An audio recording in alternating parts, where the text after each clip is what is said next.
The opinions and views expressed in the following program are those of the speakers and the host, and do not necessarily reflect those of Yoakley Scott Corporation and Your Sports Network. Yeah, I've been closer to Jesus before, so can you help me out? Oh, can you help me out? Am I on my own?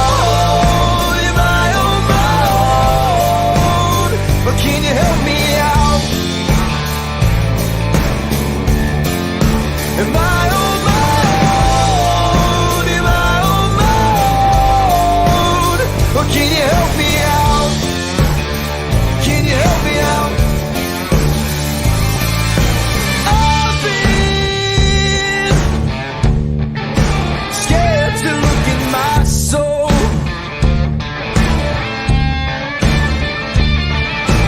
I've been afraid I would follow the road. Yeah, afraid of the things I've been told. And hello, everybody. Welcome inside a wonderful Tuesday edition of Running Point on ysnlive.com. Brought to you by our good friends over at Greenwood Chevrolet in Austintown.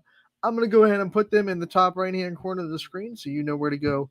If you're in the market for a new or used vehicle, it's nowhere else other than Greenwood Chevrolet in Austintown. They go the extra mile for you so you don't have to. And we try to do the same here on the show every single day. And we have a lot to talk about. We haven't been on the show since, Thursday. So we do have a lot to discuss and a lot to go over. Had to miss yesterday because I was covering Little League softball, the state championships down there at the Fields of Dreams. So, it's a little bit more of a hiatus than we're used to, which means we have a lot of catching up to do on today's episode of Running Point. But we also have another segment of our summer series, Living the Dream, talking to softball players who have gotten to where they want to go. So you at home, you players that are out there in the YSN family that want to get to where they got, you can listen to them, learn from their journeys, take some notes, and just hear from the people that have made their dreams reality, so you know how to make your dreams reality. That's the whole goal of this segment that we're going to do for the rest of the summer until we get into our fall sports previews, which will probably be about the second week of August. Maybe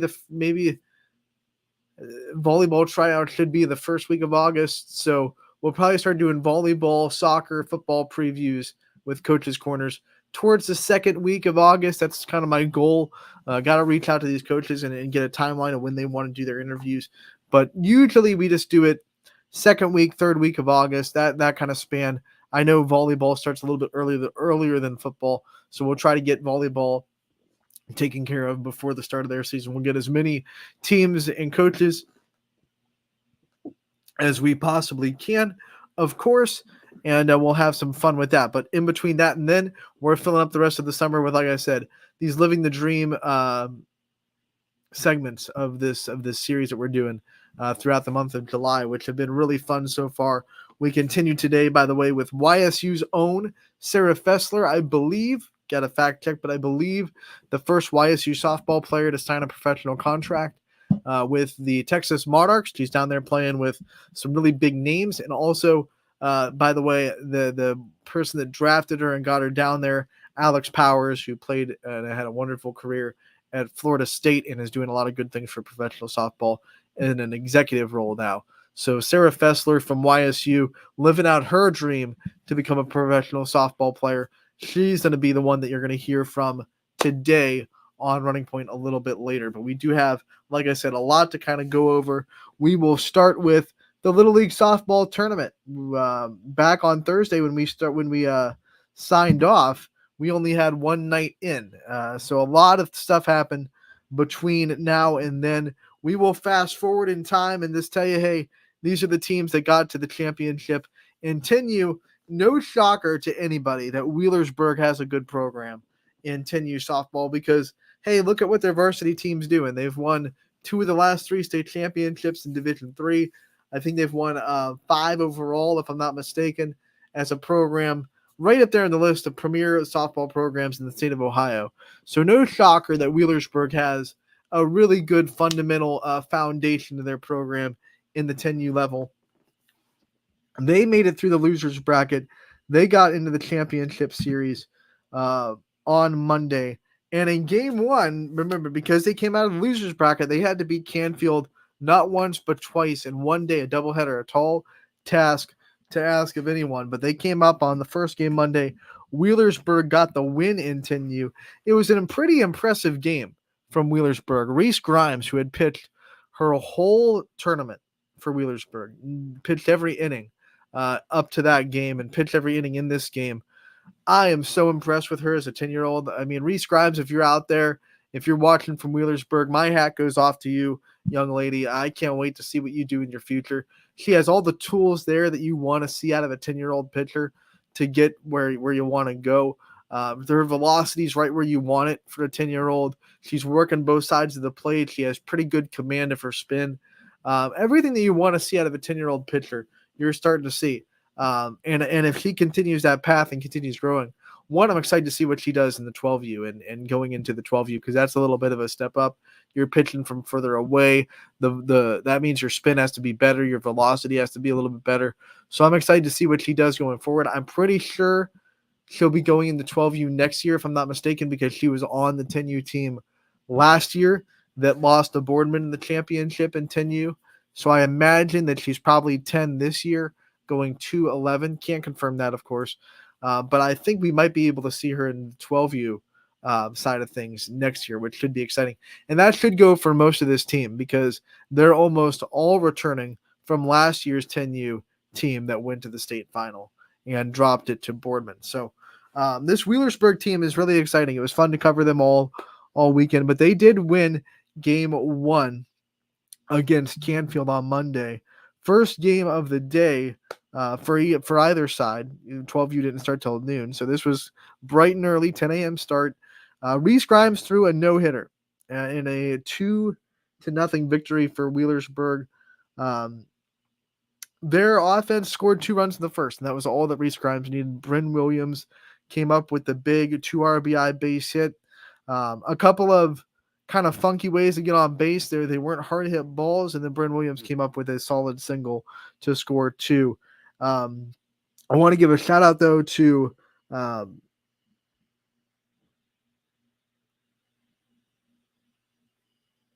Gabby Stack, who started in the circle for Canfield. She went really well. I mean, after giving up those 2 runs, she kept Wheelersburg consistently down. She struck out 11, gave up 2 runs over 6 innings, and only 1 walk. That's a good strikeout to walk ratio, 11-1, especially once again, when you're 10 years old, you expect the command to be a little bit shaky at times. Those walks could be elevated. Not today. Gabby Stack really threw well. Unfortunately for her, Reese Grimes just threw a little bit better, throwing that no-hitter and getting Wheelersburg to the if necessary game.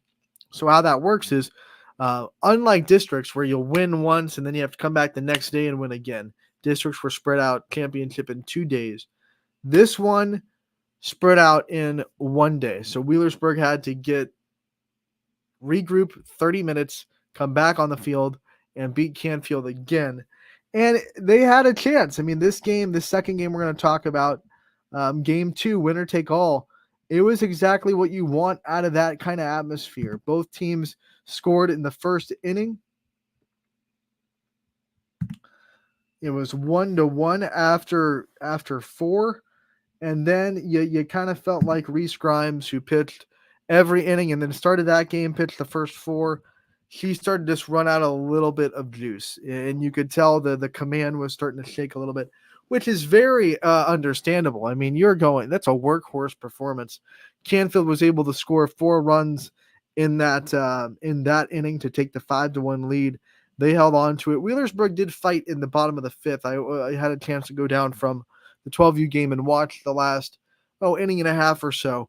And Wheelersburg was putting runners on in that 5th. They tried to come back, but I'll tell you what, the 1-2 punch for Canfield was the difference. They didn't have to go to the same pitcher in the doubleheader. They went from Gabby Stack, and then they threw Lily Barber, who we saw in the districts and we saw going into this game really good pitcher in her own right. Gabby Stack pitched well. Lily Barber also pitched really well.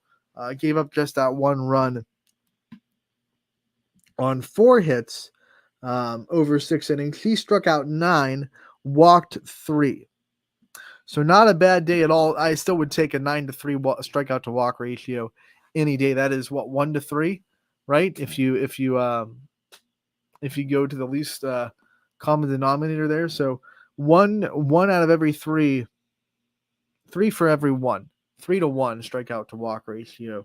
You got to reverse that fraction.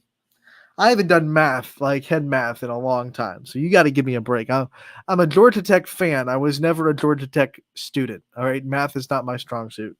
3-1 strikeout to walk ratio.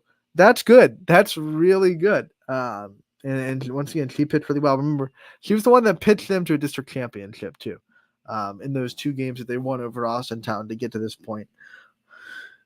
Like I said, Grimes started again for Wheelersburg, pitched well for about 4 innings, and then you could just tell that the gas was running on empty. Canfield took advantage, scored the 5 runs. Canfield wins 5-1, the final score, and they win the state championship. And that's it for 10U. There's no regionals for 10U. You win the state championship, you're done. So Canfield has reached the top of the mountain, and we want to congratulate them on doing so. It was a great team to cover. We covered them for 2 weeks. Saw a lot of really good things. I was the most impressed. Like the player that stuck out the most to me, outside of the pitching, because pitching was just phenomenal all the 2 weeks.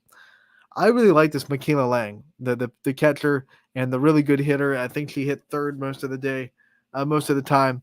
What a great young player. I really enjoyed watching her behind the plate. She threw out a couple of base runners in that first game.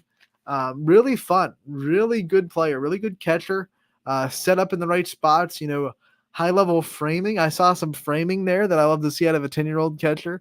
Really enjoyed watching her play, and I can't wait to see her develop into a good player. I should say better player. She's already a good player.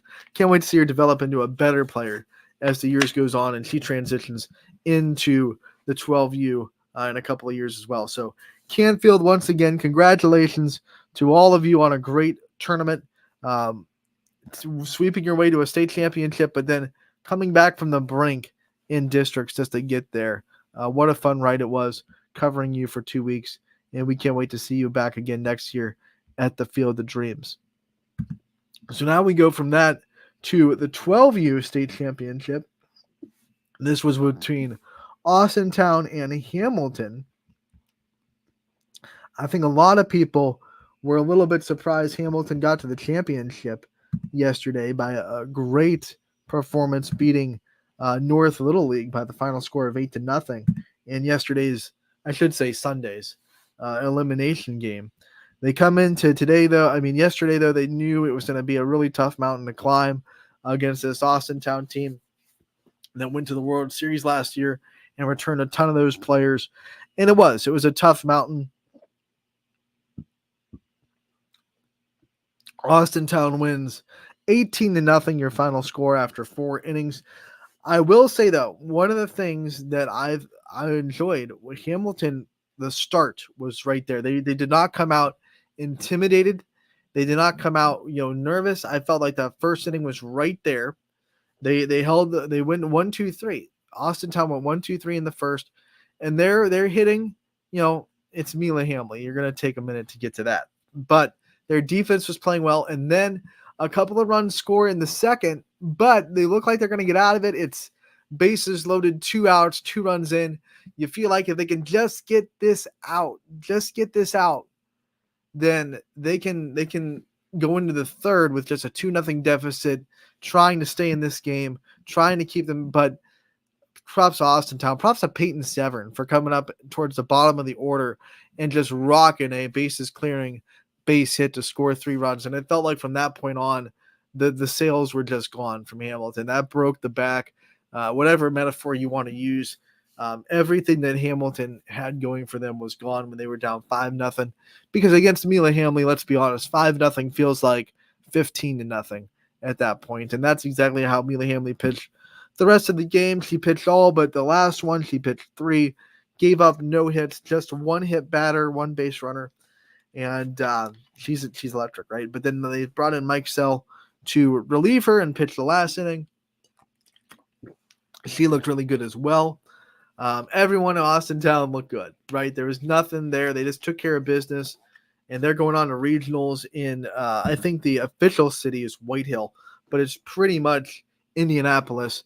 I believe that starts on Sunday, so the 21st is when that regional will start, and they move on to being broadcasted by ESPN Plus, just like last year, and they're one tournament win away from getting back to the Little League World Series down in Greenville. So exciting time for Austintown. We're going to try to be talking to the team this week as well, try to get them some interviews before they head down to regionals. Already talked to Matt Hamley, the head coach of Austintown. We had great fun covering them last year on their trip to regionals and then covering them even more when they went to the World Series. So this is not the end of hearing from Austintown on YSN, even though we can't follow them physically and do broadcasts in Indianapolis. We will be covering Austintown. We're going to be trying to do as many interviews as possible, and we'll definitely have stories and recaps from their regional games next week as well. So we are very excited for this Austintown team. The way they're playing right now, they just look so locked in. They could go down and win the Little League World Series. I would not be shocked. I think they have every piece there for them. I think Mila Hamley grew a lot from last year's experience. Once she got to that level, she faced hitters that they weren't fazed by the speed. They'd seen that kind of before. They hit her a little bit. Not like a ton. It's not like she got rocked in the Little League World Series. But now she knows, okay, I'm not unhittable. I have to lock in and do my job. And she seems like a much more dynamic, I would say, pitcher. She is not relying completely on her velocity every single time out there, which I think is easy to fall into the trap of when you're young and you're pitching as fast as she is, to fall in love with that velo and just keep hammering. And then all of a sudden you hit hitters that can catch up to it, which is every level, right? Not just when you're 12 years old, but when you're going from middle school to high school and you have velocity that's dominating in the 13, 14U, and all of a sudden here you are against 18-year-olds that have seen that velocity. They start hitting you. And then when you go from high school to college, I have 65 miles an hour pitch. Like, that's blowing people away. I'm good with that. And then all of a sudden you get into college and all these players, they've seen 65. They're not fazed by it at all. They've seen 70 in college. So every level you have to kind of learn to not completely rely on your velocity if you're a velo pitcher. And I think watching Mila Hamley, I didn't get to watch her a ton because we kind of split the 12U. I was doing 10U, DJ did a lot of the 12U. But watching her yesterday and then doing the district game as well, the district championship game, both those times I saw her, it was velo, yes, but then I saw off speeds, I saw screwballs, I saw pitches that are moving a lot better than they did last year. And they moved pretty good last year. Now she's taking the next step. So I know that she's developing well.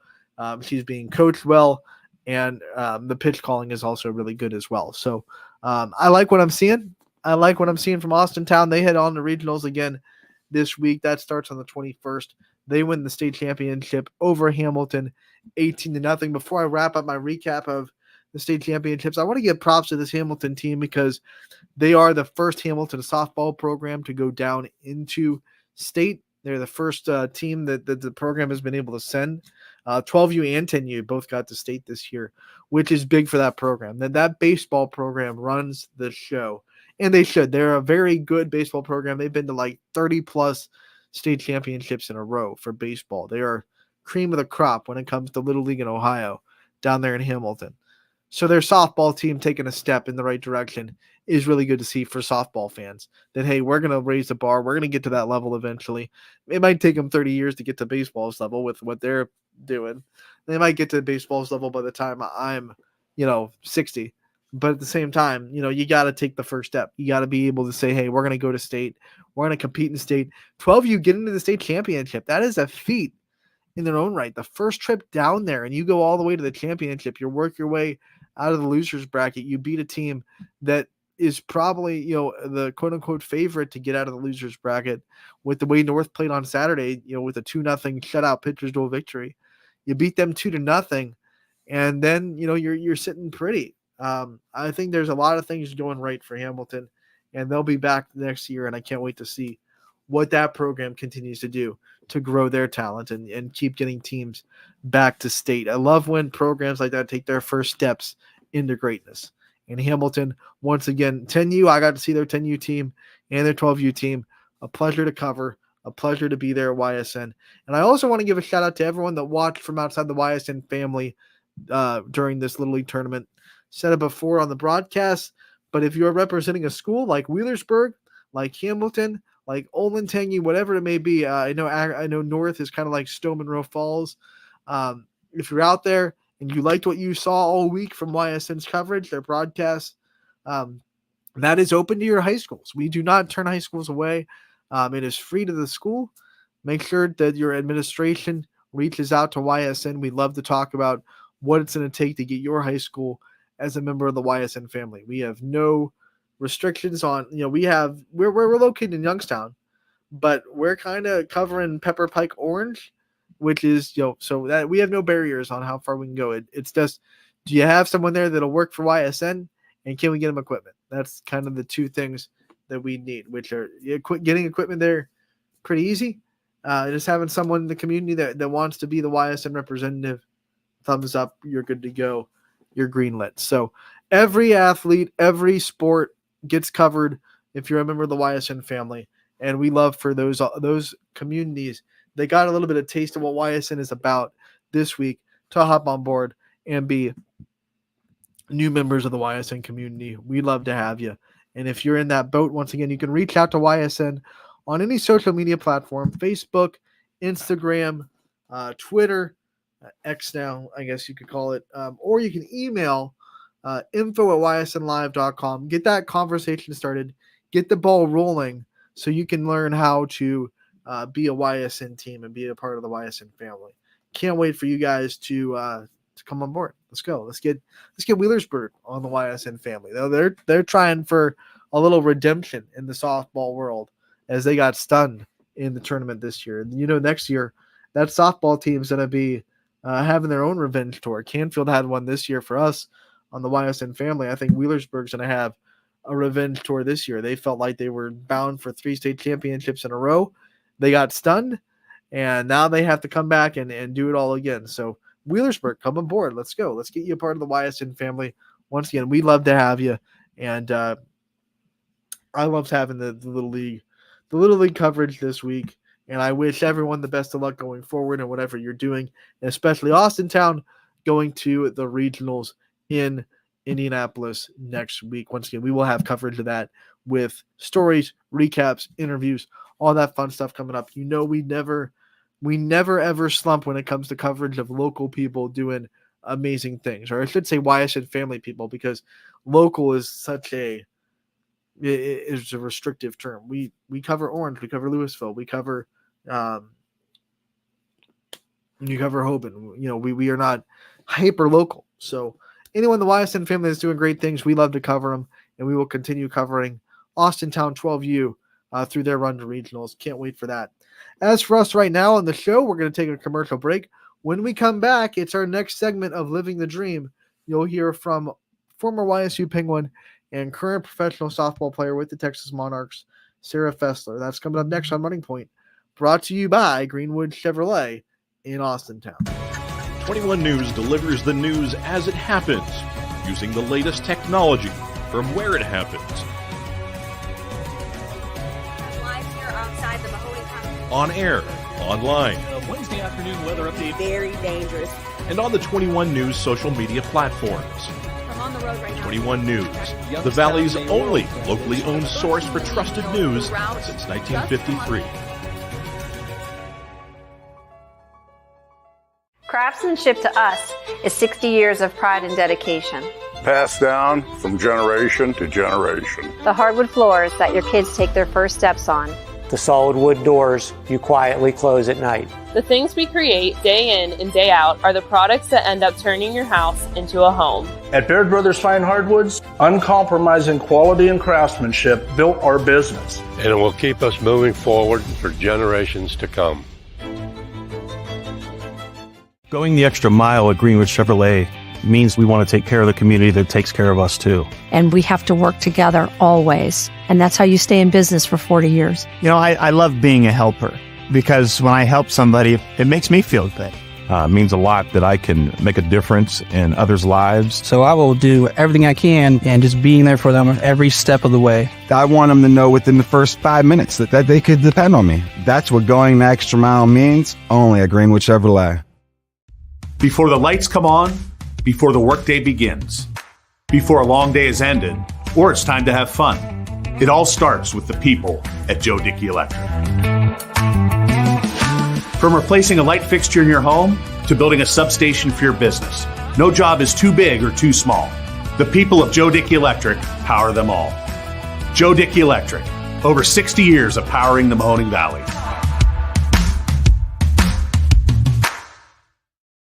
Welcome back to Running Point on ysnlive.com, brought to you by Greenwood Chevrolet in Austintown. Anthony Hartwig with you. We thank you so much for tuning in today.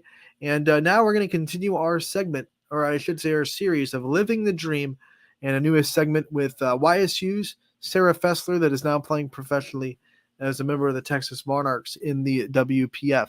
A great conversation with her. I hope you enjoy it, and I hope you learn from it, because that's what this series is about.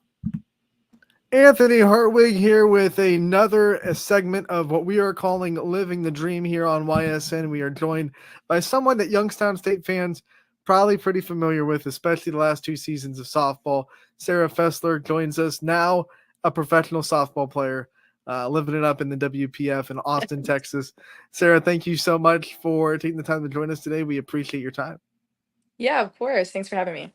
All these great things are happening, but we want to start with the start of your journey, going back into your memory banks and talking about picking up softball and when you fell in love with it and how you got into the sport.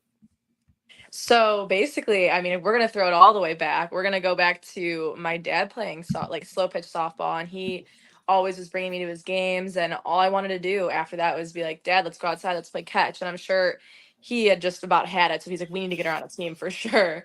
And then honestly, just playing travel ball through the summer, a couple of different teams throughout Northeast Ohio, a lot of tournament ball down in Columbus. And I kept kind of local tournaments. So I wasn't going anywhere crazy. And when I started my college journey, I committed to Ursuline College, it's a Division II in Cleveland. So again, staying close to home. And then did 3 years. So I had my COVID year, my freshman year, and then did 3 years at Ursuline. Ended up wanting to play at the next level because I knew that eventually I did want to play at the professional level if I was given the opportunity. So Division I was where I wanted to be at for that. And again, still wanted to stay close to home, wanted a great experience for not only my academic goals, but also softball and just getting to see something different besides Cleveland. So contacted Brian Campbell and Sarah Zillis, my 2 head coaches. And, we got on campus, took a tour, and the rest honestly was history. It was really cool to get on a campus where we are the only school probably in the United States that are Penguins. But that was awesome. And I'll say till literally the day I die, go Gwins. It's so fun to say that. So yeah, honestly, that's my little softball journey as far as where I come from, where I was at. So yeah. When we talk about the start of it and you getting into it, what were some things that led you to taking it from this is softball for fun, and then all of a sudden this is softball that I wanted to dive into, spend time with, and get myself into a college for softball? So since I was young, I played a lot of different sports. I played volleyball, basketball, obviously softball. And then there came a time in high school where it was so you kind of have to commit to one of these sports because, I just thought, I want to go to college. I'm a first gen. So I was I definitely want to hone in on my craft. So I said, okay, let's do softball. And honestly, after that, I just put in the work. I was always dragging my dad places for practices. I can't even imagine now looking at it from a giving lessons standpoint, or even being a coach for a travel ball team, how many hours parents themselves put in is insane. But regardless, definitely when I was probably going into middle school, I thought, okay, yeah, no, I'm ready to go go college route. I want to play at the next level. And honestly, ever since that, I was just like, how can I reach, my highest potential? This class of 24 that you're in, the recruiting is a little bit different than the kids that are going through it now. I mean, you were able to, if you wanted to, commit at a much earlier age than the kids that can now. So, going to middle school, going to high school, what was it like navigating the recruitment waters at even that early of an age? Yeah, so me and my dad actually talk about this all the time. I really didn't have the access to recruiting organizations, much like a lot of the girls maybe that went bigger, played at an SEC school, an ACC school. I really stayed local, and I had great like coaches along the way that helps me, basically network with me. My recruiting process didn't start till probably like end of my sophomore year in high school. So, when junior year happened, that's when everyone was, I think that was the last year that people could commit really early, like 8 years old type of thing. I could be wrong, but that's probably around the time. And my junior year in November, after a couple schools had seen me throughout the summer, I decided to commit to Ursuline. And it was a really easy process for me. Obviously, like I said, didn't have a ton of options. Because again, like first gen, my dad didn't know anything about college. Like he's super successful himself in his career, but this is just like a totally new waters for me and my family. But we made the best of it, and going the Division 2 route was again like the best experience for myself as a player, because I knew that coming in, like I wanted to go somewhere I was going to play and I was going to get a good experience academically too. So that was the best route for me. And then I was able to move up because I built my skills at the Division 2 level. I became a starter. I had the classes and basically the experience of what it's like to be a college athlete. Yeah. So you go from high school to college and you make that commitment. What was it about Ursuline that made you want to call that home? What was it that made you fall in love with that particular program? Ursuline's a very small school. I came from a high school that was private and all girls school, and Ursuline was much less the same. Funny enough, it's a nursing school predominantly, but they had a great business program, and it was an all girls campus. It was close to home, 30 minutes, and their team was in a GMAC, so it was like Walsh University, Tiffin, Findlay, a great like Ohio, Indiana region type of schools. And the campus itself was in a great area, and I was like, I can be home but also away from home at the same time, so it was a perfect distance. And the coaching staff was great. I was coached under Susan Woodford, and she just kind of held my hand along the way, really put me into this leadership role on the team that was it was different for me. Leading in high school is a lot different than leading in college, especially coming in as a freshman. Being a starter, you have to really like gel with the girls quickly if you're going to be in that starting nine. And the team itself, we bonded very well. So overall, those 3 years there, I would do it all over again. What was your welcome to college softball moment where you realized very quickly that you weren't in high school anymore and it was a different thing, right? So that is so funny. And I just get chills thinking about this. My first ever weekend out. So Ursuline always traveled to the Tampa, Lakeland, Florida area for our preseason. And I remember all of us as freshmen were standing in the dugout, and our coach is like, all right, we need a pinch hitter. And I'm like, okay, like who's she gonna call on? She calls on me. And I get up there in Tampa University. They always go to regionals. They're a very good, like regionally ranked team. And I'm sitting there and I'm like, oh my God, okay. So this little baby freshman, has probably never lifted weights before. And like, it's crazy to think about. I get up to bat and I get my first single through the 5-6 hole. And I'm like, wow. And I'm shaking on first base. And my assistant coach is like, you did great. I was like, I know, but this is crazy. Like, this is not high school anymore. First at bat, first hit. That's how you do it, right? I'm saying there's no other way to do it. I'm saying. And then, after that entire tournament, I ended up getting into the lineup, and the rest is history. So that was great. It was great for me. College, I'm sure, brought also some more failure than you were used to in high school. I know you hit like 700 as a career in high school. What kind of things did you do to deal with a little like the raise of the level in college and trying to understand that you're probably not going to go there and hit 700? You're going to have to deal with some more failure than you're used to. How did you handle all that? So yeah, nothing like high school for sure. And it's hard too because people are scouting you. They're looking at, past games once you start actually playing in the conference and everything.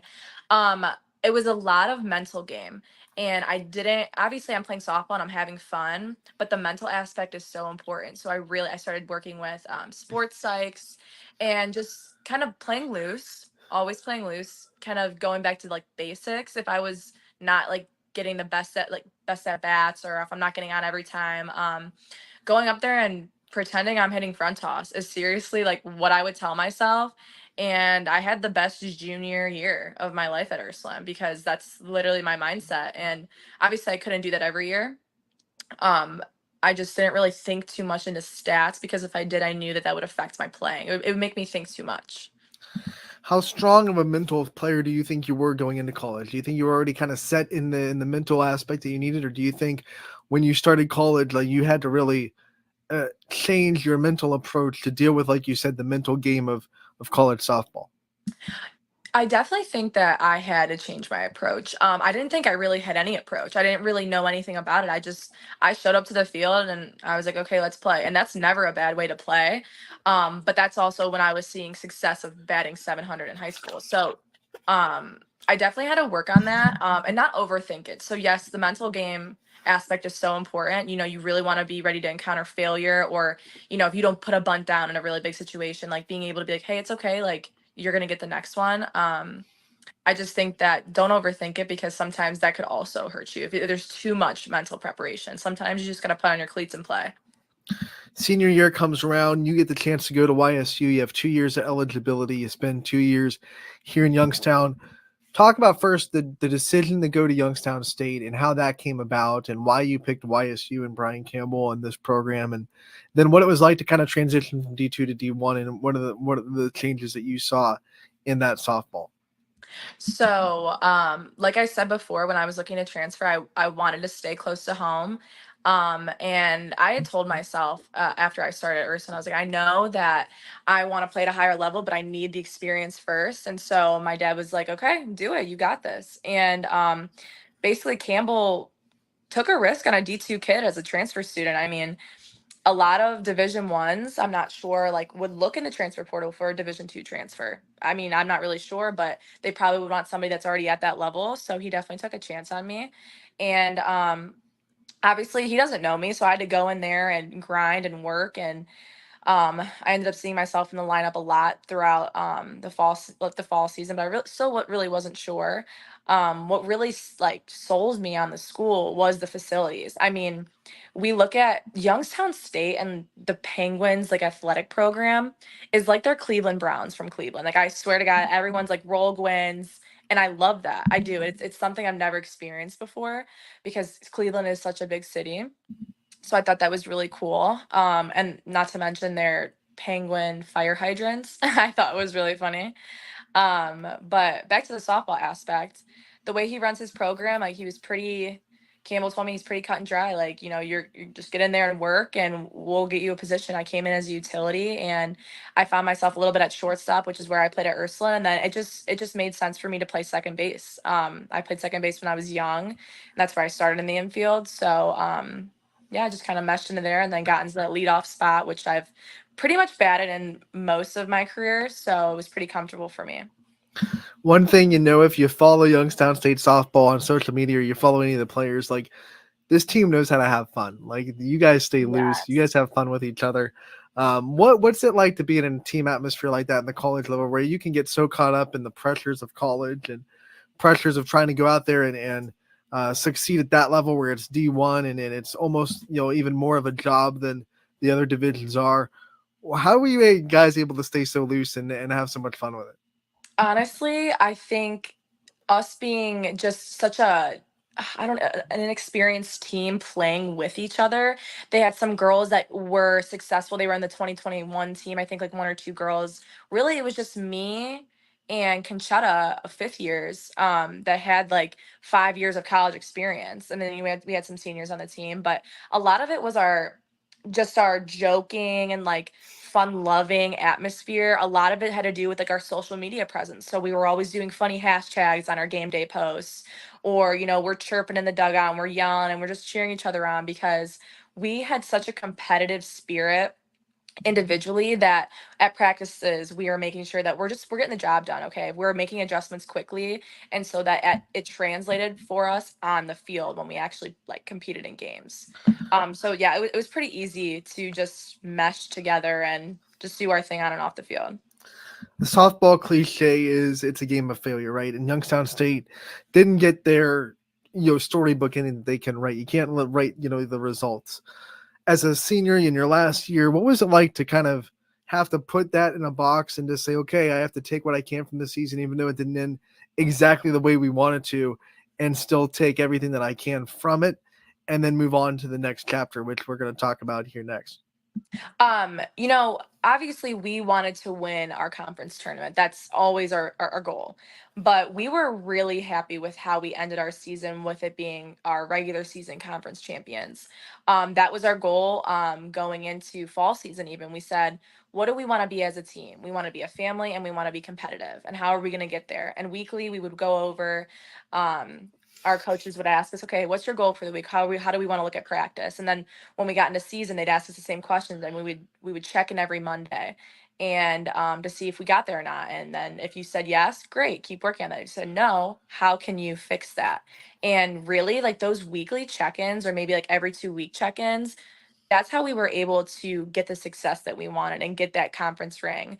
And we always said, we were like, it's going to be this team this year. It's going to be us. And we were excited that it was us. And we were excited to host that tournament. Because even last season, my senior season, not my 5th year season, we were just making it into the tournament. Though we didn't host, we did extremely well. And we just knew that we were going to play right off of that ending in the conference tournament into this year. So we were definitely hungry for a ring.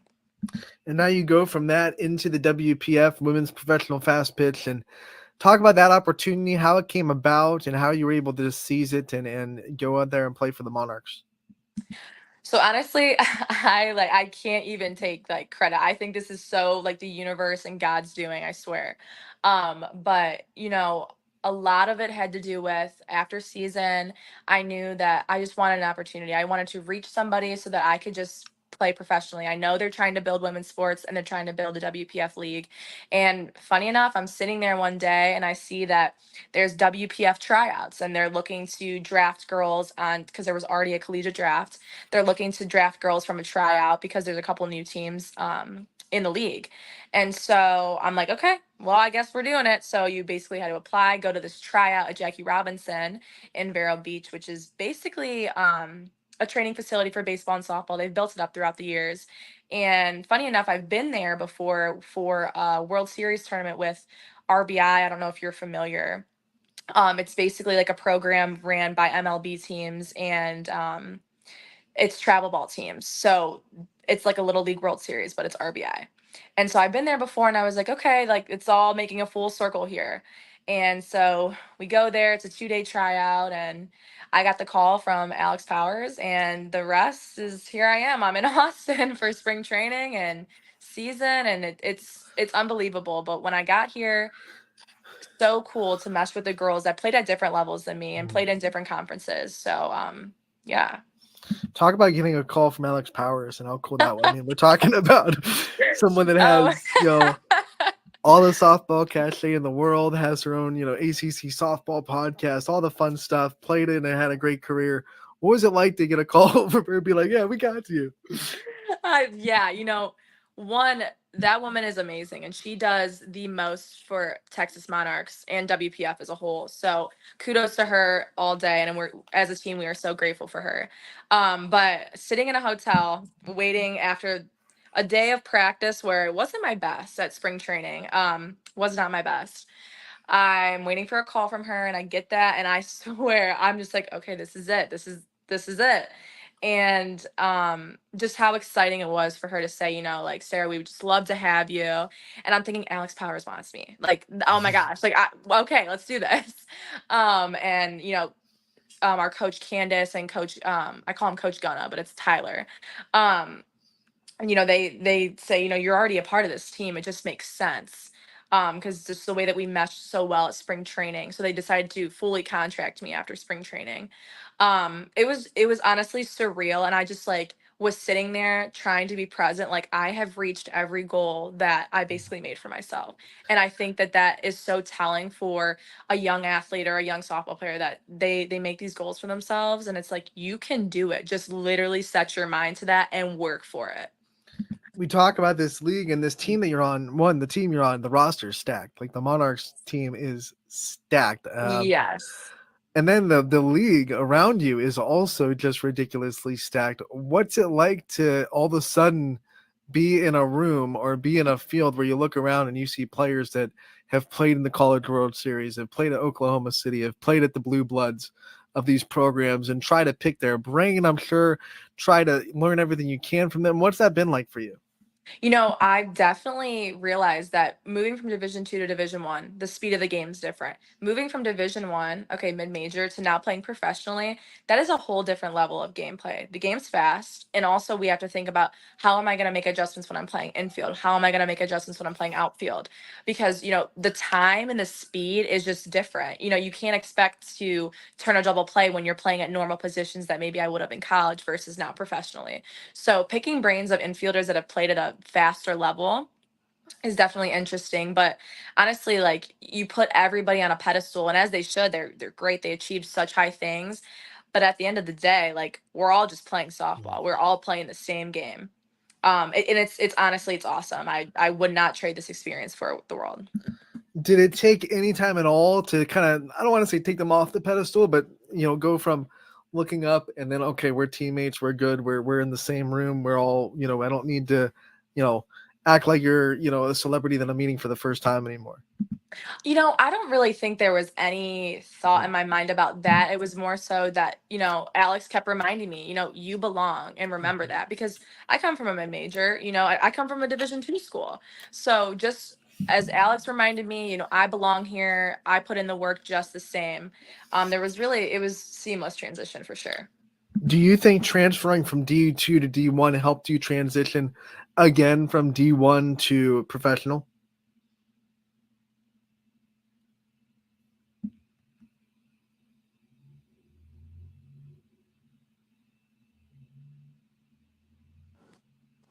Oh, can you see me? Can you hear me? Yeah, you be good? Okay. Ooh, I can't hear you. That's weird. Can you hear me now? No, it broke out. Let's see. Should I leave and come back? You can try, yeah. Okay.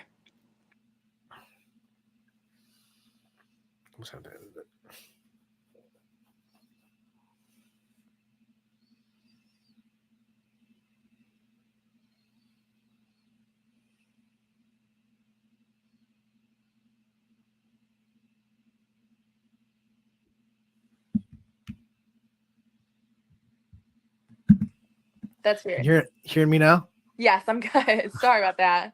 All good. So the last question I had before that was, what did the transition from D2 to D1, do you think it helped you ease the transition from now D1 to professional softball? Yeah, you know, I like to do this thing where I I want to put myself in uncomfortable situations, meaning a lot of change, and like basically elevate myself as an individual and as a player. So I'm always going through, you know, like a lot of changes. And so once I was able to like get over the transfer process from Division 2 to Division 1, I'm like, okay, if I can do this, I can 100% adjust to the professional life, and you know, everything that that entails. Um it's just, you got to set your mind to it, and I was able to do that. What are the biggest changes in just the everyday life of a professional softball player compared to maybe the everyday life of a college softball player? Do you see yourself having to kind of train on your own more and not as much team structure and more of a, like, this is your job, you have to take care of that kind of stuff? So definitely it's not as, you know, for college softball, we had 20-hour weeks. We had however many hours for weights a week and practices a week. It's not like that here. We definitely are on our own. We need to make sure we're getting what we need individually for fitness wise. So making sure we're staying to a structured fitness routine. Practices, we're still practicing every day. We still have an off day. And then our schedule runs from Thursday to Sundays. I mean, you realize that this is truly your job now, and that's so exciting because like I am being paid, I am contracted as my job now to be a professional softball player, and that's awesome. But it's more so like, you're an adult and now you're also playing professionally, so you're on your own and you're taking care of yourself and what you need as an athlete. Another thing I want to ask you, because you're in Austin, Texas now, you were in Ursuline, Youngstown, both close to home, like you said before, not close to home anymore. What's that been like to live on your own across the country? Well, honestly, I will say that my dad probably still calls me 20 times a day. So we don't skip a beat on that. I'm still very close to family. Um, but it's different. I mean, it's 21 hours away from home. But I will say that this heat is different compared to even like a Florida heat. It's just different. And I don't think I've ever sweat like this in my life either. But I am happy that I'm finally playing in weather that I'm not freezing cold at the Youngstown State Stadium where, my hands are frozen. But living across the country is definitely an adjustment. But I definitely think it's important for if anyone has the opportunity, whether it's school or, whatever it may be, a work job. Um, it's cool. It's definitely gonna grow myself as a person. So I'm here for it. One of the things I want to ask before we go, now that you've gone through your college career, you're a professional, is there anything that after you were done with college that you look back and you say, I wish I knew this back when I started or when I stepped on campus? Like, I wish I knew that then that you know now? Oh God, yeah. I would say this, my last season at Youngstown, I think mentally I struggled a lot because I put my season on a pedestal and I overthought every move I make, and I never got to the point where I could just play loose like when I first came into Youngstown and when I was at Ursuline. And I would tell any athlete that every season is just a new season to be yourself and perform. Like whatever is meant to happen is already written and it's already going to happen. So stressing about it is only going to hurt you at the end. I would definitely just play loose and just be yourself. Take it day by day. Because you're never going to get the time back. And I would rather spend my time having fun and maybe making a few mistakes than stressing about making mistakes. Sarah, one of the things we do when we interview athletes, no matter what level they're playing on, professional, little league, high school, we always want to give them the chance to take the spotlight off themselves for a minute and shine it on the people that are in their support system, the people that are in their corner, gotten them to where they are. So I want to give you the time to give shout outs to those people and the people that you know that you wouldn't be where you are without. That's really awesome. I obviously, first and foremost, I want to thank Alex Powers and the coaching staff at Texas Monarchs for giving me the opportunity. Seriously, this is a little girl's dream, and I'm getting to live that, and that's super exciting, and I'm forever grateful. I'm thankful for my dad. Him, like I said, always taking me to all those travel ball tournaments, making it possible for me to even play professionally, and like believing in me and being like, Sarah, if you set your mind to it, somehow you're gonna do it, and I've done it thus far and it's been great. So I appreciate him for believing in me. The rest of my family, Brian Campbell and Sarah Zillis, my coaches at Youngstown, I really appreciate them making me into the player that I've needed to be or I wanted to be at Ursuline. Just making sure that I'm making adjustments quickly and I'm not hard on myself, but I just hold myself to a standard where I just need to succeed. And lastly, I definitely want to thank one of my teammates, Conchetta Rinaldi from Youngstown. Great catcher. She was defensive player of the year, or co-defensive player of the year. One of the best teammates that I've had. Very supportive through a lot. And, I definitely have her in my corner as someone that supports me throughout. So definitely her as a teammate. Sarah, we want to thank you so much for taking the time to join us today. We appreciate it. We wish you the best of luck the rest of this WPF season and everything you do in the future. Hopefully, you're playing softball for a little bit longer. Yes, that's the plan. And we wish you the best of luck and all that. We love you here at Youngstown, and we thank you again for your time. We'll see you again real soon. Yeah, thanks so much.